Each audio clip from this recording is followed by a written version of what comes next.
Hello and welcome to ज़रा हटके। आज कॉल इन डे है, आपकी बात सुनी जाती है और कॉलर्स हमारे पास मौजूद हैं। नंबर मैं दोहराए देता हूँ 02132330923 और 30 3 लाइनें हैं।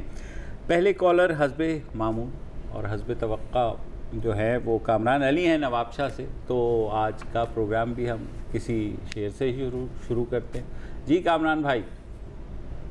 ये हमें मालूम है मैदे में फोड़ा है नियाज, जिसके बाइस हो रहा है दर्द सारे पेट में, इसलिए कतरा रहे हैं अमले जर्राही से हम, डॉक्टर कैंची न छोड़ा है हमारे पेट में। वाह वाह। मैं चीफ जस्टिस ऑफ पाकिस्तान से एक दरखास्त करना चाहता हूँ कि फरिश्ता का जो कातिल पकड़ा गया है उस पर जुर्म साबित होने के बाद जो है उसको सरेआम डी चौक पर फांसी दी जाए। और ज़ैनब के कातिल के साथ भी अगर यही किया होता तो आज ये नौबत ना आती। चले अच्छा ये एक डिबेट है। हाँ, अच्छा ये तो खैर हमें नहीं पता कि फांसी सरेआम दी जाए या फांसी दी जाए या क्या किया जाए, ये तो अदालत जाने। लेकिन वो एक खबर ये है कि जो ज़ैनब बिल है वो सब कमेटी ने अप्रूव कर दिया है। चलो तो अब वो राय शुमारी के लिए ऐवान में पेश किया जा सकता है।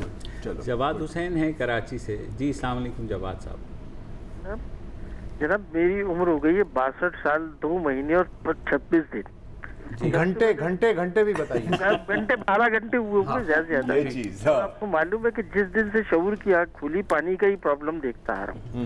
अब मैं गुलशन इकबाल ब्लॉक 6 का रिहायशी हूँ और अभी मैंने कुछ अर्से पहले शिफ्ट हुआ। वही पानी के मसले 6-7 साल हो गए देखते हुए कि कुछ गलियों में पानी बिल्कुल नहीं आता और जितनी शिकायतें कर ली जो चाहा कह दिया, लेकिन मजाल है कोई कहता है ग्रेविटी कम है, कोई बोलता है क्वांटिटी कम है। बराबर में इतना बड़ा हाइडेंट चल रहा है गुलाम नबी एंड कंपनी के नाम से। अब नाम के मायने और तिजारत आप देख लेंगे किस किस्म की है। दूसरी बात ये कि अभी वो कामरान साहब जो नवाबशाह से कह रहे थे कि भाई फरिश्ता के केस में अगर शारिक जतोई को उसी वक्त खड़े खड़े लटका देते तो शायद ये आज फरिश्ता के साथ भी ये सुलूक ना होता। तो जनाब अच्छा जवाद साहब, वो जो आपने कहा ना कि 62 साल और 4 महीने और 12 घंटे जो आपकी उम्र में आपने यही देखा कि पानी की किल्लत है, तो भाई जब 62 साल गुजार दिए तो बाकी ज़िंदगी भी बर्दाश्त कर लीजिए। अब तो आपको आदी हो जाना चाहिए। हाँ लेकिन जाहिर है आप खुद तो बर्दाश्त कर सकते हैं, फैमिली है, सारा कुछ हुआ है, ऐसा तो नहीं हो सकता। अच्छा आप तो सीरियस ही हो। नहीं सर, तो आप वो उनका प्रॉब्लम है, आप जाहिर है यार, मतलब सिर्फ उनका प्रॉब्लम भी नहीं है, सबका प्रॉब्लम। बस प्रॉब्लम ऐसे होते हैं कि आखिर में गुस्से की बजाय फिर हंसी आनी शुरू हो जाती है। ये तो है कुछ। अच्छा अगले कॉलर हमारे डॉक्टर खालिद भट्ट साहब कराची से। अस्सलाम वालेकुम डॉक्टर साहब। हेलो डॉक्टर साहब अगर आपका टीवी ऑन है तो प्लीज बंद कर दें, वहाँ पर डिले होती है, इस तरह आपसे बात नहीं होती। जी बिल्कुल बिल्कुल मुझे पता है। आपसे म्यूट कर दीजिए और फरमाइए सर। जी मेरी मुझसे बात कर रहे हैं? जी अस्सलाम वालेकुम, मैं डॉक्टर खालिद भट्ट बात कर रहा हूँ कराची से। ये दो एक पॉइंट थे जो मैं ऐसे पूछना चाहता था। एक तो ये है कि हमारी इम्पोर्ट जो है वो सारी बंद क्यों नहीं की जा सकती, except what are very very very essential. हमारे खाम खा की बड़ी चीजें आती हैं जो फजूल होती हैं। दूसरा पॉइंट है कि हमारे यहाँ अब मैंने देखा कि almost every month there is a railway accident, और ये अपना हमारे मिनिस्टर साहब जो हैं वो कुछ करते नहीं है। इंजन कल एक उल्टा हो गया हैदराबाद में which is crore of rupees. और तीसरी ये है कि इनकम टैक्स के जो यहाँ पे हैं offices, they are all multi, बहुत बड़े बड़े। For common man there is no कि भाई बाजार में हो या डॉलमेंट सेंटर में हो कि आदमी जाए और उनसे बात कर ले। कोई इजी वे क्या है to know about the income tax and everything? Sir easy way तो है ऑनलाइन। अब तो एफबीआर कह रही है कि हमने काफ़ी आसान बना दिया है, तो लेकिन वो भी इतना आसान नहीं है। हाँ जाहिर है आसान तो नहीं होता। नहीं, हम जहाँ तक आपकी बात है डॉक्टर साहब के जो मतलब बिल्कुल जो रिपोर्ट्स बिल्कुल ज़रूरी नहीं है, अगर उनको बैन कर दिया जाए, बदकिस्मती से वर्ल्ड ट्रेड ऑर्गेनाइजेशन नाम का एक इदारा है बैनुल-अक़वामी, आई थिंक उसके रूल्स के मुताबिक आप ऐसा कर नहीं सकते। आप कुछ हद तक टैरिफ्स लगा सकते हैं, मैं ख्याल कुछ चीज़ों पे ड्यूटी लगा सकते हैं, लेकिन फिर आप फ्री ट्रेड एग्रीमेंट्स की वायलेशन में आ जाते हैं। और ऐसा एक चीज़ पे अलबत्ता काम हो सकता है कि पाकिस्तान का जो सबसे बड़ा है इम्पोर्ट वो है फ्यूल जी, ऑयल। कोई शायद 12 से 14 बिलियन डॉलर सालाना का ये इसका खर्चा है। अगर पब्लिक ट्रांसपोर्ट सिस्टम हो, हाँ, और अगर रेलवे को प्राइम जो है मीडियम बनाया जाए तो गुड्स ट्रांसपोर्टेशन का, तो तकरीबन 1/4 तो बचाया जा सकता है। एक और चीज़ भी है अगेन जिस पर गौर करना ज़रूरी है, इम्पोर्ट सब्सटीट्यूशन। ठीक है ना, जैसे अगर आप कुकिंग ऑयल की भी बात करें तो ऑलिव ऑयल मेरा ख्याल है कि तकरीबन सारा ही आपका इम्पोर्ट होता है। तो बलूचिस्तान में ख़ास तौर पर बहुत पोटेंशियल है लार्ज स्केल ऑलिव कल्टीवेशन का। अच्छा, अब ऑलिव का, जैतून को उगाने का मसला ये है कि पहले 8-10 साल तो मेरा ख्याल आप सिर्फ उगाते रहते हैं, और फिर 11वें साल में शायद एग्जैक्टली मुझे नहीं पता, फिर उसकी मलेशिया आपकी मदद कर सकता है। मलेशिया तो पाम है टर्की हमारा यार। मलेशिया का आपने बात की ना, तो बाय द वे मैं भी कोई जब से आंख खुली है मैं यही सोच रहा हूँ कि जी अब हम पाम ऑयल पाकिस्तान में ही हम करेंगे। अभी तक कुछ हुआ नहीं। अबू तारिक साहब हैं कराची से। जी भाई, हेलो जी, वालेकुम अस्सलाम। जी भाई मेरी फोन मिला है 2 साल बाद मिला है तकरीबन। जी 2 साल से आप फोन में लगा रहे हैं? जी, मैं कहना में रहा, कराची आया, पता लग गया। चले शुक्र है। मेरा एक पहला सवाल है जो बहुत ही थोड़ा सा सेंसिटिव सा है। मैंने अपनी हाथों आंखों से पुलिस वालों को भीख मांगती देखी। मैंने किस तरह गाड़ी रोकी, उन्हें आदत पूछे, आदत नहीं है, खामोश हो गए। भाई ऐसा करो, कुछ तो जरूर बड़ी गाड़ी है माशाल्लाह, की बात ये है, फला। मैंने अपनी आंखों में देखा 2-3 लोगों को रोका जो सिंगल होते थे, डबल सिंगल होते थे, तो रोक के पैसे ले रहे हैं मांग के। मेरा कहने का मकसद है कि अगर इसी इदारे को वो सहूलतें मिल जाए जो हमारे मुक़्तदर को मिलती है, उनके फाउंडेशन, उनके हॉस्पिटल, सब कुछ हो, तो हो सकता है कि पुलिस के अंदर भी, अब आप अगर बताएं कराची में, लाहौर में पुलिस में कोई हॉस्पिटल है, कोई इनके अच्छे स्कूल है, दाखिला है, इनके बच्चे आवारा फिरते हैं, इनका इलाज होता नहीं है। अगर कोई उस मुख्तलिफ इदारे का 10%, 20% दे दे इनको उधार या भीख दे दे, तो इनकी फाउंडेशन बन जाए, फर्टिलाइजर मिल जाए, इनके बैंक बन जाए, DHA बन जाए, वो बन जाए, तो ये भी कमाने वाला कमा के खाएंगे। तो ये भी हमारे बिल्कुल नजरअंदाज, इतना अवॉइडेबल बिल्कुल ही है ना शोभा। जब पुलिस हमारी इंटरनल सिक्योरिटी की रानी है, तो हम लोग उसको गालियां देते हैं, गालियां, बुरा भला, चोर भला। अगर वो वहाँ से कुछ पैसा वहाँ आ जाए तो ये खैर है। अबू तारिक साहब, सबसे पहले तो मैं बिल्कुल पुलिस और उस्ताद मुहज़्ज़म माशरे में हमेशा इनकी इज़्ज़त होती है। जहाँ तक आपने बात की, पुलिस फाउंडेशन भी मौजूद है, पुलिस के कहीं अस्पताल भी मौजूद हैं। मुझे लगता है कि हुकूमत की जानिब से या तो प्रायोरिटी नहीं रही, या इनके अपने इदारे के अंदर जो है ऐसा सिस्टम नहीं बन पाया। बनना चाहिए। आई 100% एग्री विद यू कि जो बेचारा पुलिस वाला 20-20 घंटे की ड्यूटी दे रहा है और वो पैदल आ रहा है, पैदल जा रहा है, उसको खाने का नहीं पता, तो अगर वो रिश्वत तलब करता है तो हम किस तरह से उसको कहें कि जनाब नहीं आप गलत कर रहे हो। ऑल्दो कहते हैं लोग, बदतमीज़ी भी करते हैं उनके साथ, और ये पुलिस वाले कराची के हद तक तो टारगेट किलिंग का भी शिकार हुए, और फर्स्ट लाइन ऑफ डिफेंस आपने ख़ुद कहा है, तो बिल्कुल करना चाहिए, हुकूमत की तरजीह होनी चाहिए। बात यही है कि देखें, सिस्टम तो बनाना है ना, और हुकूमत ने बनाना है। ठीक है, जिन इदारों ने बना लिया है वो आज सुकून में इसीलिए हैं कि उन्होंने वक्त पे वो सिस्टम बना लिया। जहाँ तक बजट की बात है, तो बजट ज़ाहिर है हुकूमत को इस तरफ तवज्जो देनी चाहिए, और पुलिस का कम अज़ कम बजट तो है, उसको बढ़ाना चाहिए। वेलफेयर बजट बिल्कुल। अच्छा, अगले कॉलर हमारे मोहम्मद शोएब साहब कराची से। अस्सलाम वालेकुम। जनाब वालेकुम अस्सलाम। जनाब, मैं आज इस प्रोग्राम के तवस्सुस से एक आम आदमी के लिए बात करूंगा। प्लीज करिए। इतनी लंबी तकारीर हो रही है असेंबली के अंदर, मीडिया पे बैठ के देखें, हर कोई अपने अपने चूरन बेच रहा है। एक आम आदमी क्या करेगा जिसका बिजली का बिल कितना आता था, अब कितना आएगा, 6 बजे से 10 बजे तक कितना होगा, जी हाँ, गैस का बिल कितना आएगा, उसका पानी आ नहीं रहा मगर उसका बिल आएगा, उसको स्कूल की वैन की फीस देनी है, स्कूल की फीस देनी है, एनुअल फीस देनी है। वो मेडिकल अगर पड़ गया तो मेडिकल में किस तरह से वो अफोर्ड करेगा। कल मेरे शादी में जाने में इत्तेफाक हुआ, यकीन जाने मैंने देखा कि 500 लोगों का इंतजाम है, तो वहाँ पे मुझे 250-300 से भी कम लोग नजर आए हैं।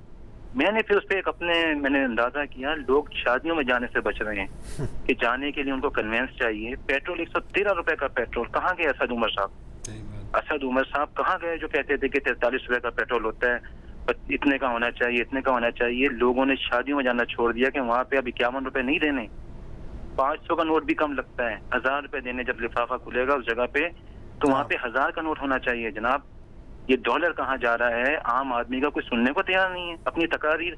और मुझे तो उन पे आती है, उन बेहिस्सों पे जो इनको लेके आए हैं, उनको शर्म आनी चाहिए। कम से कम इस 22 करोड़ लोगों का तो सोचें। ये अशराफिया है जो ये तो खा जाएगी हम लोगों को। और मुझे जो ये लग रहा है, मुझे आगे अच्छा नहीं नजर आ रहा कि ये अगर आवाम का रेला उठ गया तो यकीन जाने ये किसी से संभले नहीं संभलेगा। तो इस पे कोई तवज्जो नहीं दे रहा।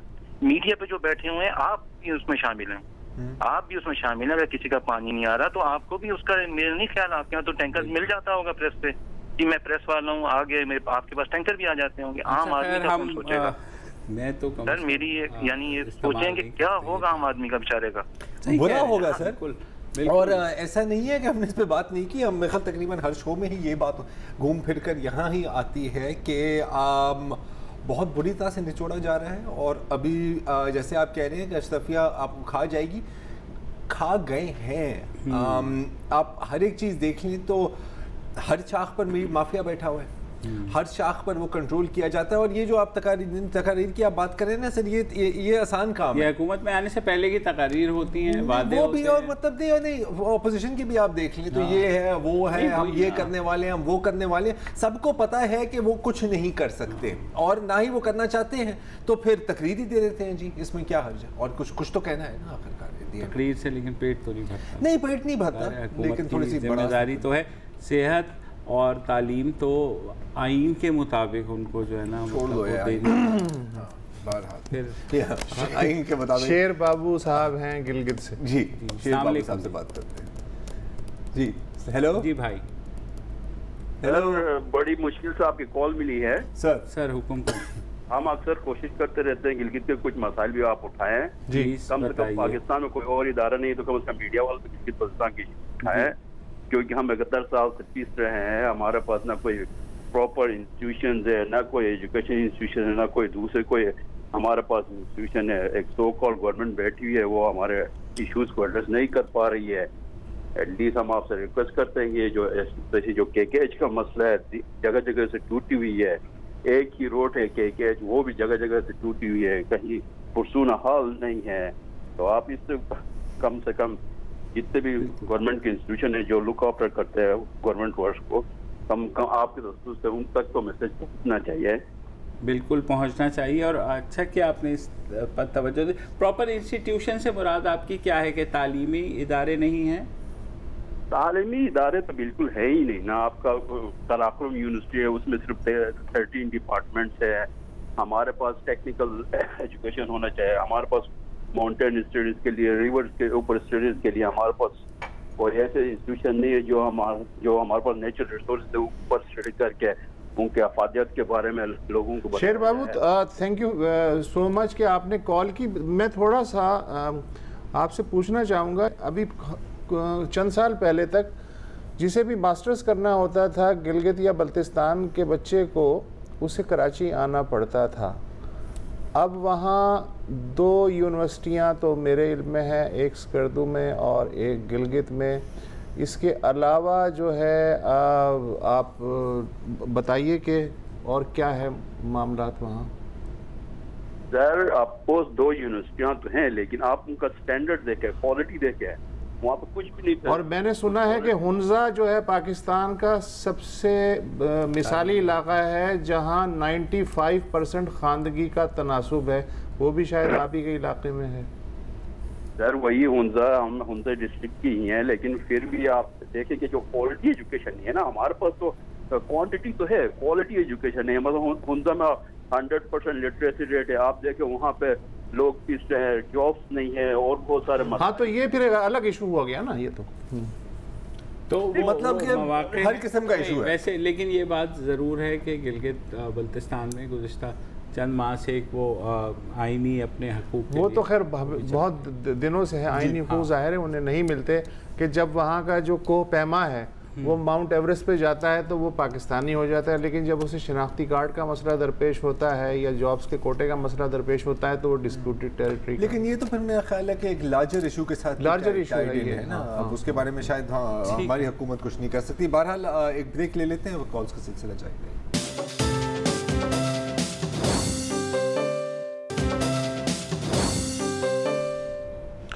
Welcome back. आज कॉलर्स डे है। सज्जाद अहमद साहब हैं मर्दान से। जी जनाब। वालेकुम सर। वालेकुम सर वो सतुल्लाह खान से बात करने का शब्द तो मिल रहा है, आपके कॉलम जो है वो हम पढ़ते रहते हैं, बहुत मोहब्बत। बशीर जैदी साहब जो है वो तो ट्विटर पे काफी सरगर्म रहते हैं, उससे कभी कभी बेलते भी है। मैं आपकी तवज्जो जो है वो एक मसले की तरफ करना चाहता हूँ। ये नेशनल बैंक का स्कीम था, एम्प्लॉय स्कीम 2010 में। जी जी। तो उसमें हमने अप्लाई किया क्योंकि हमारे वालिदैन जो है वो नेशनल बैंक के एम्प्लॉय थे। तो 2013 में जो है वो उसके इंटरव्यू का टेस्ट लेटर आ गए। ठीक है, हमने टेस्ट दे दिए तो उसका रिजल्ट जो है वो 2016 में मौसूल है। ओके। तो इंटरव्यू के लिए बस बुलाए थे लेकिन वो भी पोस्टपोन्ड हो गया। अभी वो सिटीजन पोर्टल पे जब भी शिकायत करते हैं तो रिजल्ट आता है relief can not be granted. जी। तो इसमें जो है मैं आपकी तवज्जो जो है वो सस्ती शोहरत की तरफ दिलाना चाहता हूँ। बैंक का जो है यूनियन है वो भी अपने पब्लिसिटी में लगा रहता है, इस तरह नेशनल बैंक जो है वो भी अपने पब्लिसिटी में लगे रहते हैं, और बाकी जो हाल है तो हम जो है वो अरेज हो रहे हैं। तो बराए मेहरबानी अपनी कोई राय दीजिए। नहीं, बिल्कुल आपने नेशनल बैंक का जहाँ तक केस है ये देखते हैं, अगर नहीं किया तो गलत किया, क्योंकि आपने टेस्ट दिलवाया, उसके बाद इंटरव्यू की तारीख दी और इंटरव्यू पोस्टपोन कर दिया। 2016 की बात है, आज 2019 है, तो फिर तो ना ही समझे ना यार। हाँ, ना तो समझे, लेकिन कोई रीज़न तो कम से कम दे देना। नहीं, बस आप लोगों को लटका के आपने रखा हुआ है। लटका दिया है, बस लटका दिया। लटकाने में कोई जुर्माना तो नहीं पड़ता ना उन्हें, तो लटका देते हैं यार, यही तो है। अब सिटीजन पोर्टल में भी जो है, जो आधे लोगों से बात होती है वो कहते हैं यार यहाँ पे पिंग पोंग चल रही है, ठीक है। वहाँ से आती है ठक सेंड टू गवर्नमेंट डिपार्टमेंट कहती है ठक सेंड बैक, तो ठक ठक ठक ठक ठक उसमें आ जाता है जी कंप्लीटेड, और वो उसके स्टैट्स में आ जाता है कि इतनी complaints dispose of. Citizen portal का एक फायदा ये है कि आप वेबसाइट से तो लड़ नहीं सकते, वेबसाइट चाहे आप गालियां दे दें। सिटीजन पोर्टल ना होता तो अफसर के पास जाके कम से कम थोड़ा सा गुस्सा निकालते ना। तो अब बीच में आ गया ही है स्क्रीन को गाली देते हैं। अब ऐसा ही है ना, press 1 for Pashto, press 2 for Urdu, press 3 for Sindhi, लेकिन आप किसी इंसान से बात नहीं कर रहे। आपने जितना लड़ना है ऑटोमेटिक लाइन के साथ आप लड़ लें यार, आपकी मर्जी है बॉस, उसने तो फिर भी आपको वही जवाब। पोर्टल का अमली फायदा ये हुआ है। बेस्ट है, अच्छी है, प्लानिंग अच्छी है। वक्फा।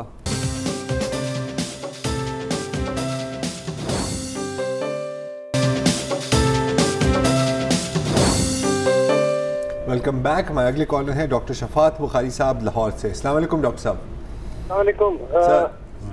देखिए, आज से कोई 20 साल पहले मैं इंडोनेशिया गया था। ठीक है।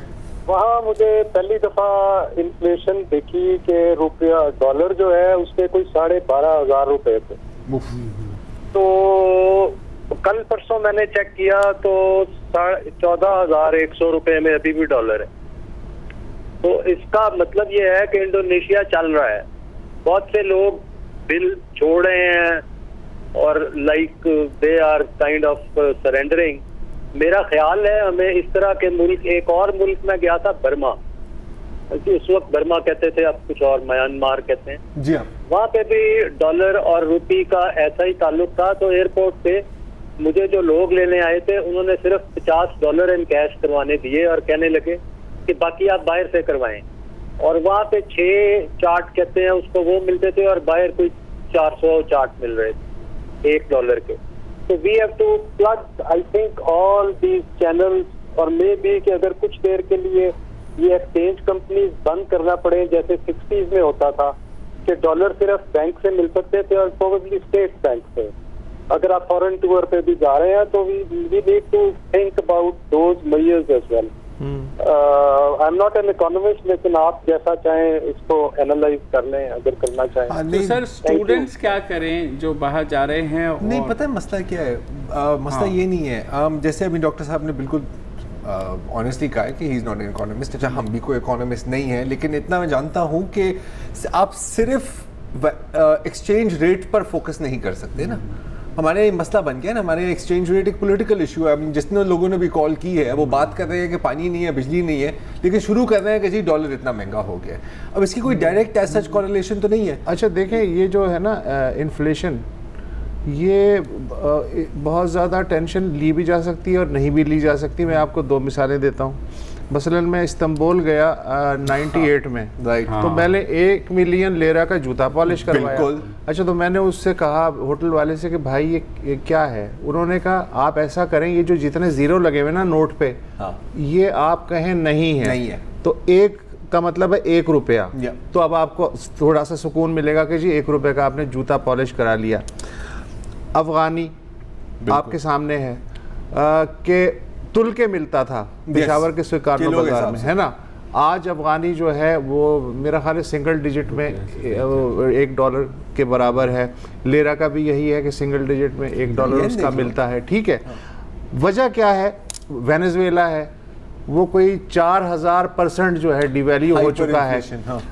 तुर्की कैसे संभल गया कि तुर्की ने जो है अपनी इकोनॉमी को रिवाइव किया कि उससे पैसा भी आए, तो वो जो एक होते हैं सारे पैरामीटर्स वो उन्होंने अडॉप्ट किए। तो आज जो है वो डॉलर कोई मेरा ख्याल 6 लेरा के 6.5 के बराबर है। अफगानी का मुझे नहीं पता क्या हुआ है, वो शायद हैवी इंजेक्शन जो अमेरिकन डॉलर्स का उसने स्टेबल कर दिया। तो चीज़ें जो हैं उनको अलग से नहीं देखना चाहिए, एक टुगेदर देखते हैं ना। अब जैसे येन है, 150 येन का 1 रुपया होता था, मतलब तो नहीं, परचेजिंग पावर पे भी बात आती है। बात आती है परचेजिंग पावर पे, बात आती है आपकी पूरी इकोनॉमी कैसी चल रही है। सिर्फ एक्सचेंज रेट पे, जैसे हफीज शेख कल ही हमने वो क्लिप चला रहे थे ना कि यार ये कोई मतदानगी का निशान नहीं है। आपके एक्सचेंज रेट बिल्कुल, मतलब फायदे भी हैं, नुकसान। तो मसला ये कि आप स्लाइड को यूं करके देख रहे हैं या स्लाइड को रोकने के लिए कुछ और मुतबादिल रास्ते भी इख्तियार कर रहे हैं, उस पर डिपेंड करता है। अफसर जाफरी हैं कराची से, अस्सलाम वालेकुम जी। वालेकुम सलाम। एक शेर से अपना मसला हल करूंगा जी, फरमाइए। आरज़ू है मुझे उसकी जिसे पा भी न सकूं, वो तमन्ना है दिल में जिसे भुला भी न सकूं। मसला ये है कि आप इधर उधर से लोगों को पकड़ रहे हैं, एक पाई आपके खजाने में नहीं आ रही। मैं एक ऐसी बात की निशानदेही कर रहा हूँ कि आपके खजाने भर जाएंगे। ये बड़े बड़े इकोनॉमिस्ट, बड़े बड़े तुर्रम खान। फरमाइए। देखे, मैं अभी ईद से 2 दिन पहले टोरंटो में था, कनाडा में। मैं PIA से मैंने राब्ता किया, भाई मेरी फैमिली के 4 मेंबर है, मुझे टिकट दे दें। उन्होंने कहा फुल है। आखिरी दम तक हम चांस पर बैठे रहे टोरंटो एयरपोर्ट पे, पियर्सन एयरपोर्ट पे जी। मुझे अकेले को PIA ने टिकट दिया कि 1 टिकट है।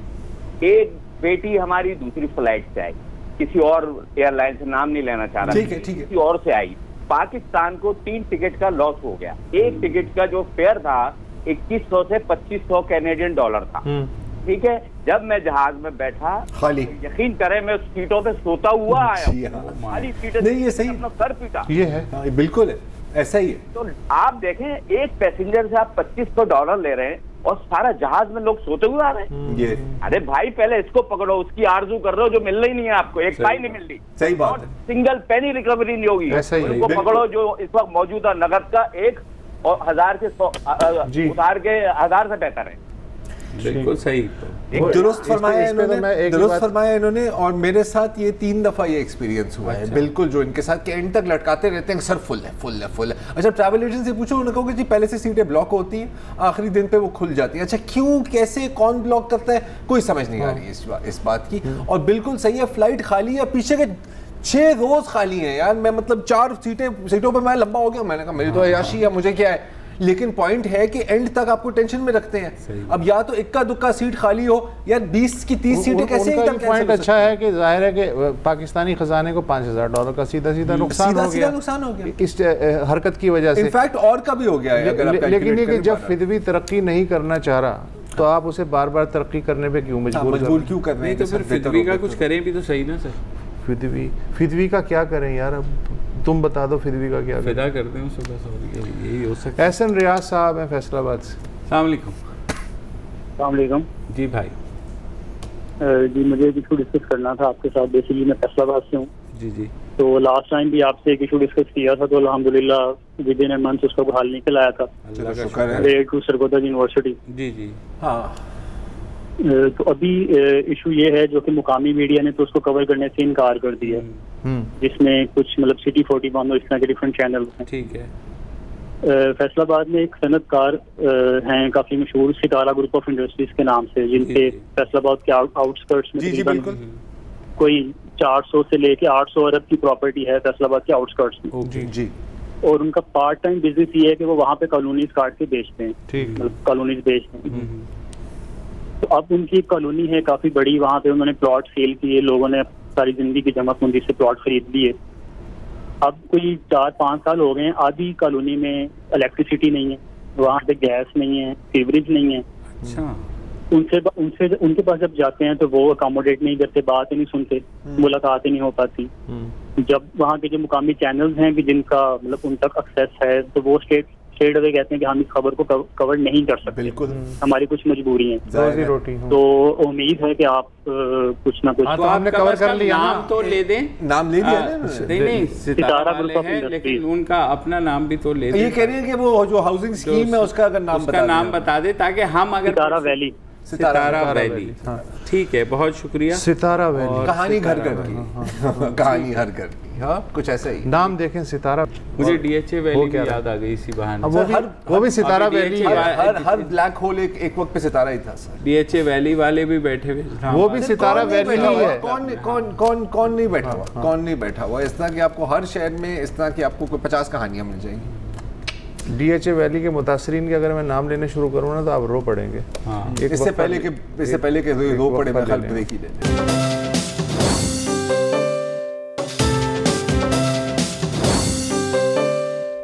Welcome back. अब्दुल रज़ाक साहब हैं कराची से। अस्सलाम वालेकुम जी। अस्सलाम वालेकुम जनाब। कैसे हैं सर? बस अल्हम्दुलिल्लाह ठीक ठाक है। आप सुनाएं कैसे हैं? ठीक ठाक है? बस सर गुजर रही है। फरमाइए सर। एक शिकायत भी है और बहुत परेशानी भी है। बात दरअसल ये है कि अभी अल्लाह के फजल करम से रमजान गुजारा, बहुत तंदुरुस्ती के साथ लोगों ने समझेना, उसके बाद ईद मनाई। उधर सी सल्तनत और के इलेक्ट्रिक वालों ने हम पर जुल्म का पहाड़ ढा दिए जनाब। एक तो ये सी सल्तनत गैस वालों ने अभी जो इस महीने बिल भेजा 31 तारीख लास्ट डेट, और सुबह फजर में जो है बिल डाल करके चले गए, उसी दिन लास्ट डेट। समझे साहब, बैंक में गए तो बैंक में बुरा हाल, रश से बुरा हाल, तो समझे वहाँ लड़ाई झगड़े तमाम।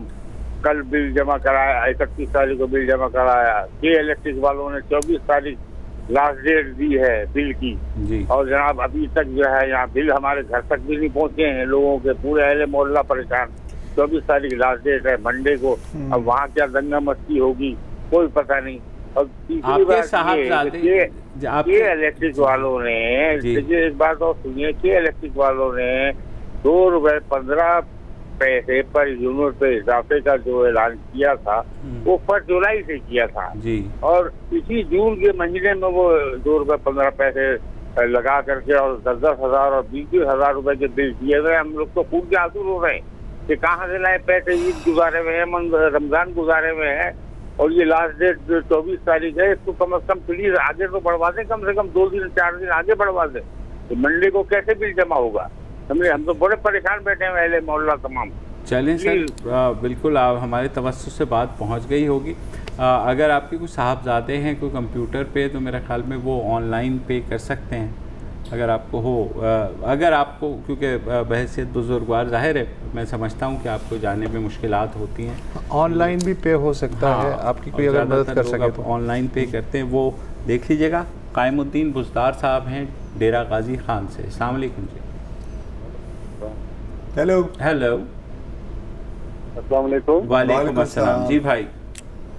जनाब तवज्जो दिलानी थी हमारे ट्राइबल एरिया के तालीमी जो हाल है उसके हवाले से जरा बात करनी थी कि जो हमारे ट्राइबल जितने भी इलाके हैं डेरा गाजी खान के, वहाँ पर तालीम का कोई हाल नहीं है। जो स्कूल वगैरह हैं तो वो तकरीबन बैठकों की शक्ल अख्तियार कर चुके हैं। वहाँ पर वडेरे और जागीरदारों की बैठकें होती हैं, वहाँ पर गपशप का माहौल होता है, वहाँ पर पत्ते खेले जाते हैं, लेकिन वहाँ पर पढ़ने के लिए कोई बच्चा नहीं आता।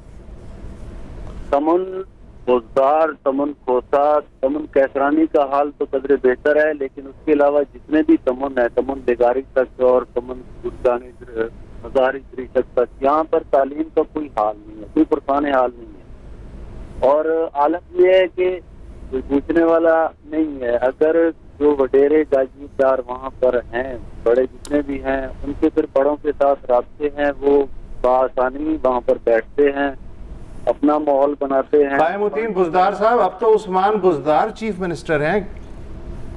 अरे उस्मान बुज़दार साहब कर सकते हैं, हमारे अच्छे सोचते हैं, मैं जानता हूँ उन्हें पर्सनली। बात यह है कि वो सिर्फ तबादले तो कर सकते हैं लोगों के, बहरहाल वो मुझे नहीं लगता कि डिलीवर करेंगे। ठीक, बस सही है, ठीक है जी, करना चाहिए। बहरहाल जब कर ही नहीं सकते तो कहाँ से करना चाहिए? नहीं, उस इलाके से अगर इमरान खान साहब ने उनको मुंतखब किया है और उनको यही कहा था कि ये इलाका जो है यार, उस इलाके से वज़ीर आज़म मुंतखब हो चुका है, उस इलाके से सदर पाकिस्तान मुंतखब हो चुका है, उस इलाके से स्पीकर्स मुंतखब हो चुके हैं, उस इलाके से चीफ मिनिस्टर बैठा हुआ है, अब तक नहीं हो सका।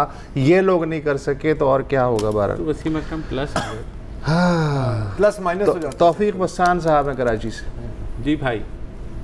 आदाब हजूर, तौफीक बस्सान कराची से। जी सर। मैं एक इदारे में काम करता हूं और हमारा बजट के हवाले से एनालिसिस करने का काम है। जी जी। और फेडरल गवर्नमेंट के बजट के हवाले से मैंने बातचीत करनी थी। जरूर कीजिए। कि हायर एजुकेशन कमीशन की तरफ से जो डिमांड्स फॉर ग्रांट्स जमा करवाई गई थी फेडरल गवर्नमेंट ऑफ पाकिस्तान को, वो थी 106 बिलियन रुपीस जी, और इन्होंने अभी 52.2 बिलियन रुपीस जो है वो मुख्तस किए हैं हायर एजुकेशन के लिए, which is some kind of worst situation we have ever. जी 50% स्लैश हो गया है। जी हाँ जी।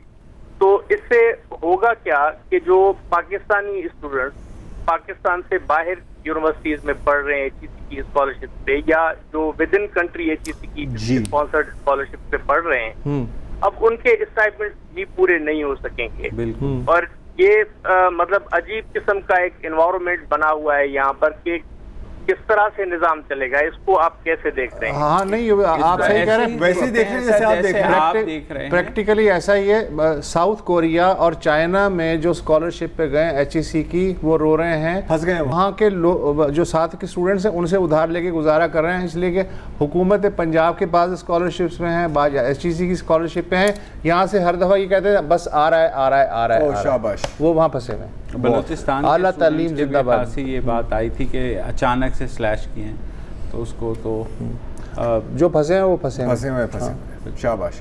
चलें जी, वेल बहरहाल आज के लिए इतना ही।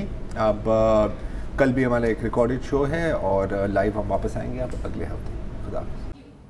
अस्सलाम वालेकुम। अगर आपको हमारे शो पसंद आया है तो प्लीज़ हमारे YouTube चैनल को सब्सक्राइब करें, और अगर मुनासिब समझे तो इस वीडियो को लाइक भी कर लें, तो कोई हर्ज नहीं है, और शेयर भी कर लें और कमेंट भी कर दें जी, वरना वो सब ऐसे ही लिखते रहेंगे। और ये जो दोनों कह रहे हैं ये कर लें जी प्लीज़, नहीं तो हमें भी घर जाना है, मैं आपके कंप्यूटर में नहीं रहना 24 घंटे। सही बात।